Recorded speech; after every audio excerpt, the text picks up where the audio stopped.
Hey, what's up, know-it-all gang?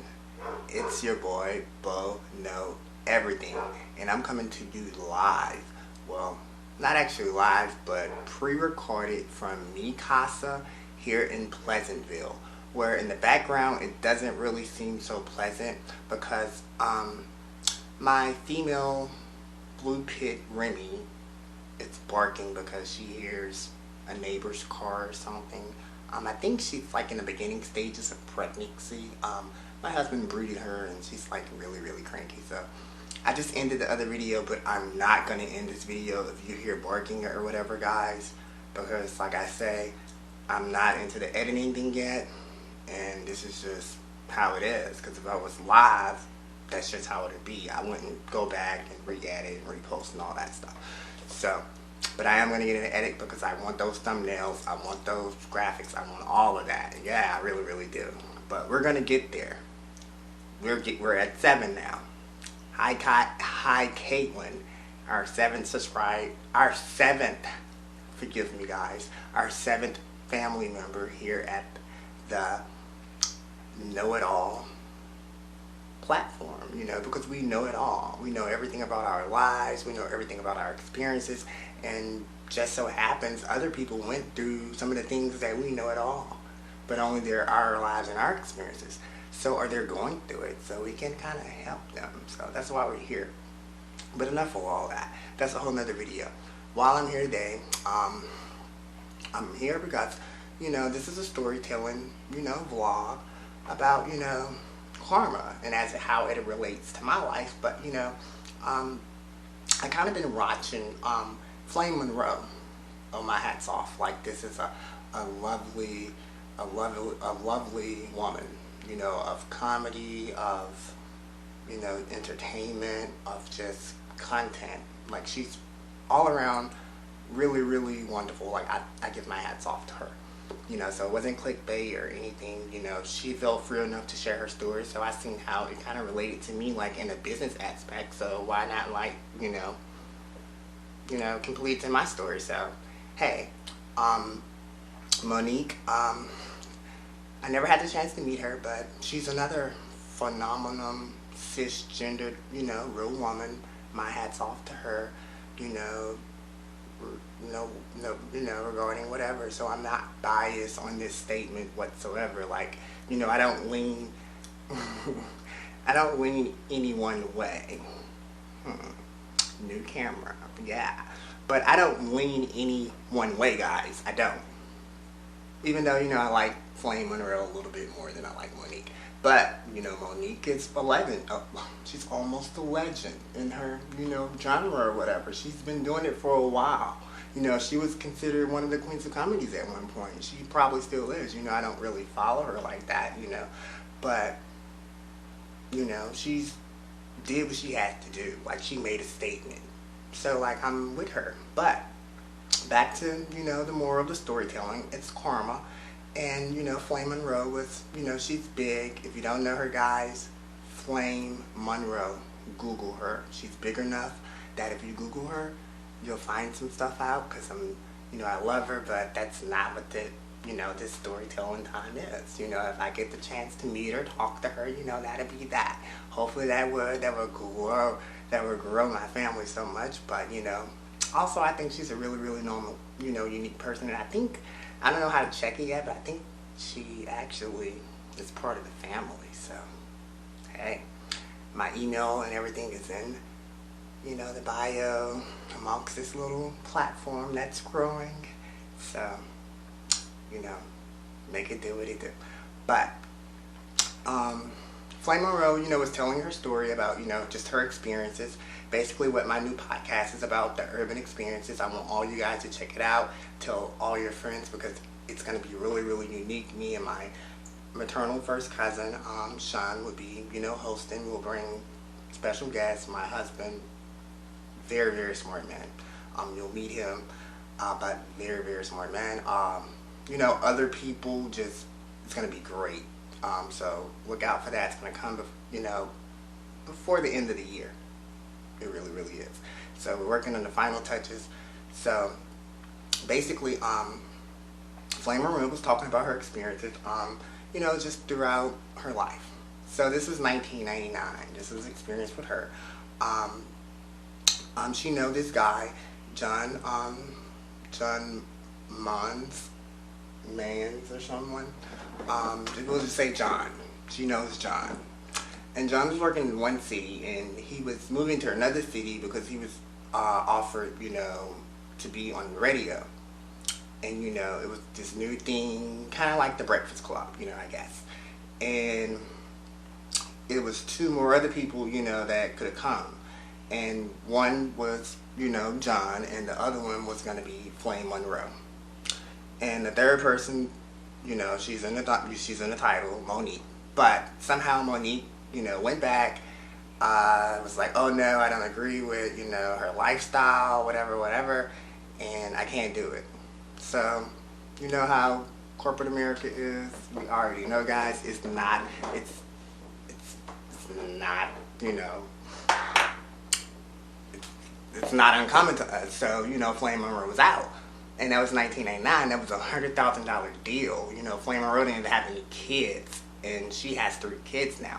So, you know, that was pretty big money. Even now, that's pretty big money. I don't make $100,000 in a year. So, to me, that's pretty big money now in 2019. But, you know, that was very, very shady. Given the fact that Monique didn't know Flame Monroe. They only met like one time, but they really didn't meet. They was just only in the same vicinity of a green room. So, they really didn't know each other. So, it's kind of shitty. And then, like, you know, the karma aspect of it is that, like, 6 months later, the radio show got canceled. Monique lost her contract because, you know, they were tired of the fat jokes.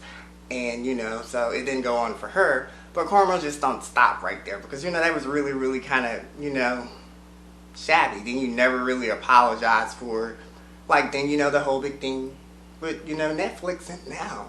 You know, like, guys, I don't know Monique personally, and I'm not trying to take jabs at her or anyone else. I can just only speak from my experience, you know, Bo experience as an African-American homosexual man that is married and has 3 kids.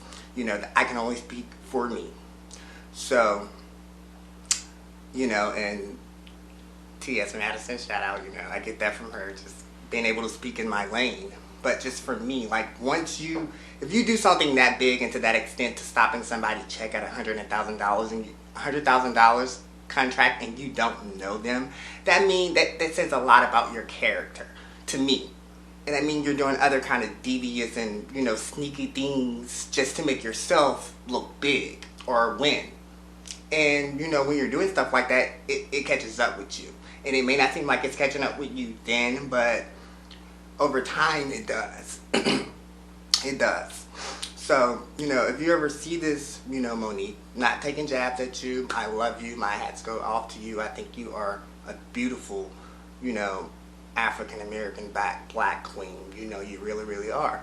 You know, I love everything about you and how you want to stand up for what's right as a people. But sometimes we must, you know, even myself, because, you know, I'm also right now in the midst of, you know, becoming a better me. You know, we have to look in the mirror and say, what's really going on with myself? You know, what have I really done? Or what am I doing that I don't notice because I'm so common and accustomed to the ways that they're now routines, you know, and adjusted. And, you know, hey girl, you're gonna rock. You're gonna get your own TV show. You'll be on a platform, Disney Plus. They're coming out just like Netflix, or you'll get a contract billions over there. So, but we sometimes just gotta look into the mirror. But, you know, like I said, karma video, their story time, you know, how that relates to me, like how karma comes, like in all kind of fashions. But, you know, this is mine. So, I started working at a company. I won't say the name, but it was like a janitorial company. Oh my gosh, I never worked at a janitorial company before in my life. I was actually back to the North Shore from newly back to this area where I live now on the North Shore from New Orleans. So, you know, I was just putting my resume out there, and it's like, oh, I need a job, I need a job in a new area. My current job was, in a whole nother little city town, like, 25, 30 minutes away. Kind of tired of driving back and forth, didn't have a vehicle, had to depend on my aunt, long story. So, like, applied. They interviewed me, I went in there and thought I could do whatever I could. I think the position was like building facility manager or facility manager, facility supervisor or something. I don't know. I just knew it was something about like just supervising like the cleaners. Even you're cleaning, but you're also supervising the cleaners at a building, and I was like, hey, I never did it before, but I'm like in management, supervisor, I'm like, I'll do it. Hey, what the hell? So I went out, I interviewed, and it was,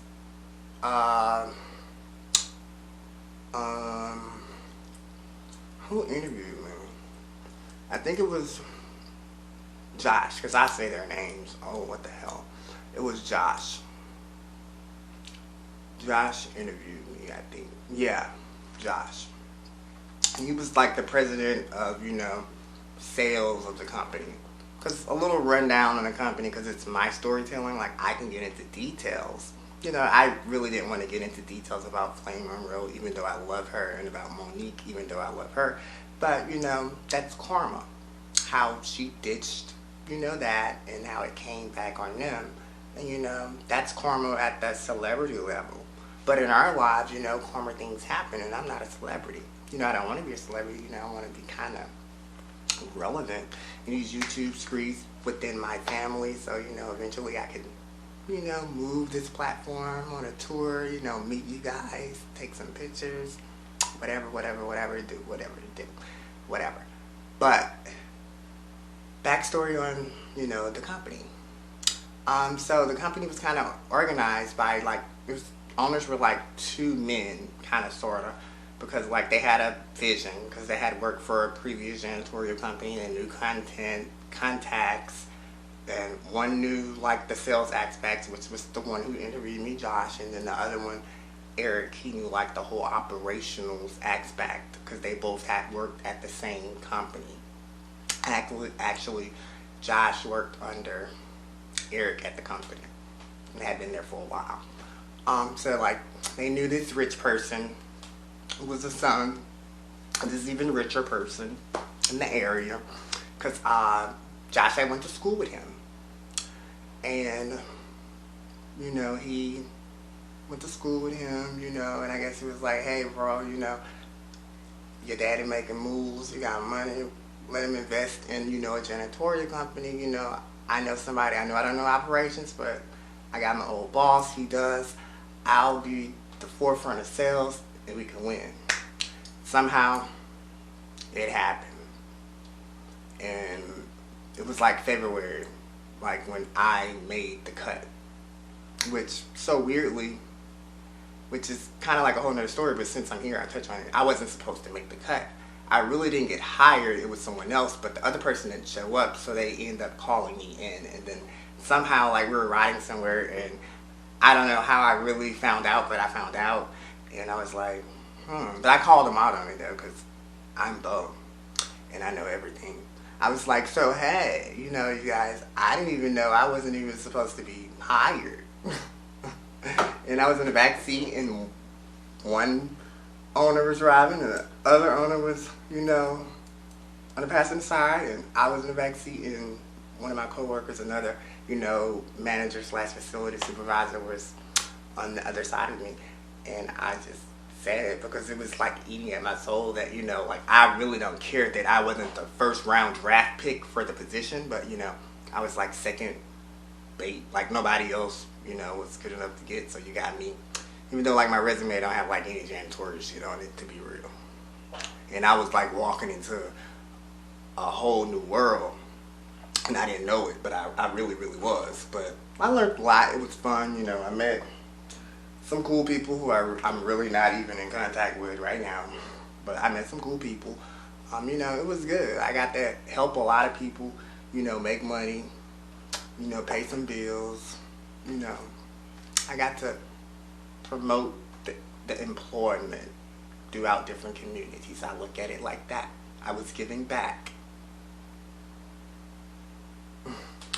So, interview, Josh, cool. Eventually I got hired. So I got hired as like the building supervisor or whatever. And like, you know, ever since I got hired, like I never really, like me as a person, like I'm not an operations person. It's like I'm not like, you know, I can do it, but I'm not that kind of guy. Like I'm not like, you know, hands-on, like I want to do the work. Like I'm operations part of it. Like that wasn't me. You know, like my resume had already said like sales, but I guess since I was like a supervisor and like already hands-on, like at a facility, you know, Monday through Friday, that, you know, it gave me an operational standpoint because like Josh was in his own lane. He was like the only person just doing sales, you know, so he could have easily was like, okay, once we replaced Terrence, you know, give me Terrence, let me, you know, teach him something about sales, you know, marketing, you know, like let me use him for his, you know, his educational background or even his resume structure. It was never given like that. So it's like me and Eric gravitated more. Like long story short, you know, we built a relationship. Like I never had that kind of like bond or relationship with Josh. Like never. Like it was never there.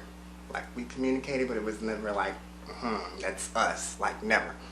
So long story short, oh my gosh, this can be like hours. But like I'm working, like I'm doing it, like I'm doing shit I never done before. We started doing like floors, like scripting, waxing, like scrubbing, auto scrubbing, like all of that floors. Like I become like over the team of the people that's doing these for floors, and we got like these contracts, like these schools in the summertime. We have like these contracts at these casinos, like, you know, we're just doing stuff, and you know, like I'm over that position, you know, like now I'm more like Eric's, you know, right hand man, because I'm like in the field when he can't be in the field to make sure the work is getting done, and then I'm making sure like, you know, everybody's time is, you know, accounted for and like all of that. So that's kind of like my task. And then, you know, like I was already kind of like, you know, while I'm at the office, you know, I'm there with the office manager because, you know, she know how to pay the bills and do all of that. You know, like I got my nose in her business because, you know, I like to know everything because something was brewing.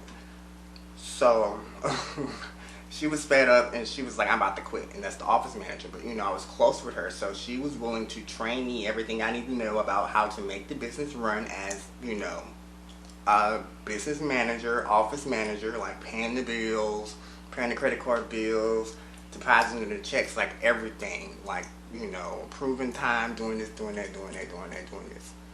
So, you know, she showed me, crash course, but she did. Enough that nothing got cut off, you know, we were still functional and afloat, you know, when I departed. So what I passed on to someone else until, you know, they restructured and did other things or whatever. But so now at this point, like I'm not only, you know, like the operations administrator / in the field, like now I'm business, you know, administrator. So now I'm doing everything for the business, but yet I'm also going out in the field and doing all of this. So like way beyond like during the floor jobs, like I have told my husband, like, you know, we can both work at the same company, so you just might as well work here. I can make you like a, you know, a supervisor, you know how to do this. You're more operations than me, you really, really are. So you could be a territory. So, you know, he was hired. So he'd been working there like, you know, 4 or 5 months, you know, and so we both were working there, like, you know, and it was just work. You know, we were just killing shit, you know, like, at a point, like, it was okay, but then, like, Eric parted ways. He was part owner. He was, like, he left. So then it was just stuck with me and Josh. And, you know, me and Josh really don't have an app, or, you know, we really don't have a relationship over this year and a half that I've been here. You know, it's not there. And, you know, we were trying to make it work. And, you know, like, at that point, Josh's wife was a school teacher, but he was like, you know, you can come work for the company or whatever, you know, Terrence will show you everything you need to do. So he was like pulling me out of like, you know, running the business aspect of the business. So like I got detoured out of that. So I didn't care. Like I was willing to teach his wife how to do it, and I did. So, you know, next, you know, like it was just crazy. But like, you know, make a long story short, like like Josh ends up firing like my husband, like, which I knew was like some bullshit. Like I felt it. Like I can feel stuff when it's like gonna happen. Like I really, really can. Like I can feel it. So I felt like kind of eerie about the meeting because I didn't even go to the meeting and I was supposed to be at the meeting. So I didn't go. So being that I didn't go to the meeting, you know, I didn't really know what was going on. And that's when but my husband got fired. So I was like, oh my gosh, and it was over some like petty shit. Like he really didn't do nothing. And like when I tell you, like me and my husband is like running this business, like we're the reason like this business is running because we're out there doing what we need to do. And you know, Josh is supposed to be selling, but he's not even selling. So really done. Flame Monroe, I love you for this. You know, I just gotta go back to Flame Monroe. Can't no beau do what I do. Or can't no guy do what you do. Can't no dude do what you do. Can't nobody, like Flame Monroe say, do what you do. And I feel like that. I've been feeling like that even before, you know, Flame Monroe branded it, love it, coin it. You know, I'll get some slogans. Yes, I will. But I've been feeling like that, and I know like once I'm somewhere, can't nobody do what I do with that company. They just can't. And given with that being said, you know, so like at that point, like I was like really like I didn't go to the meeting, and then like you know the owner Josh is like emailing, texting me, and like I'm like whatever.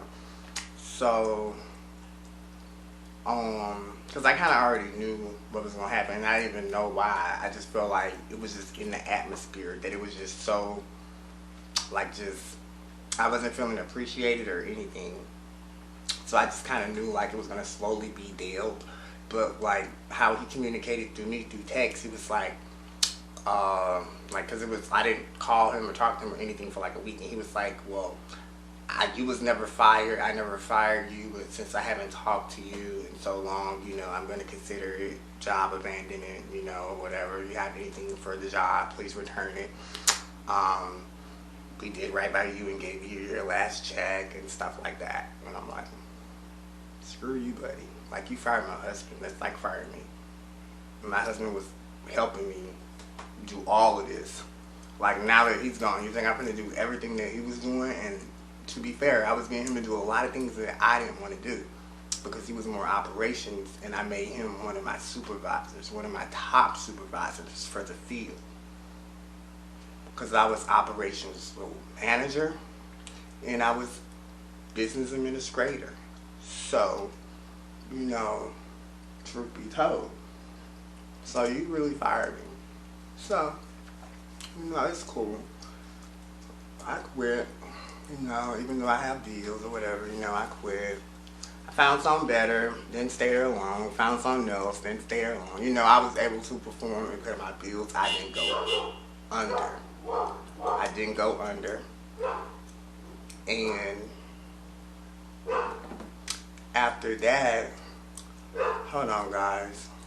Hello? Girl, what you outside?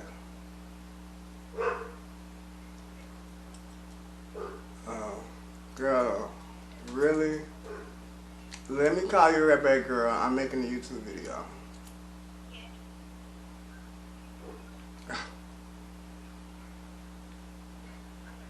Alright. So, like, I'm like, oh my gosh, like, I know, guys, it's gonna stop. But, really. I thought that was the person that was blowing outside, so I was like, girl, I'm gonna get right over there, I'm doing something. But, you know, but it wasn't. I don't know, that must have been a neighbor or something. I don't know what the heck that was blowing, and then Remy's barking, and it's just going crazy. crazy around here, and then I think somebody really is here, but I don't know because I'm making a video and it sounds like somebody is.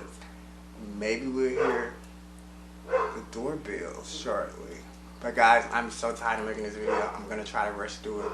Just the karma of it was, eventually after me, guess what? The company closed down. Like, it really did. The company closed down. Also, you know, I'm like, really?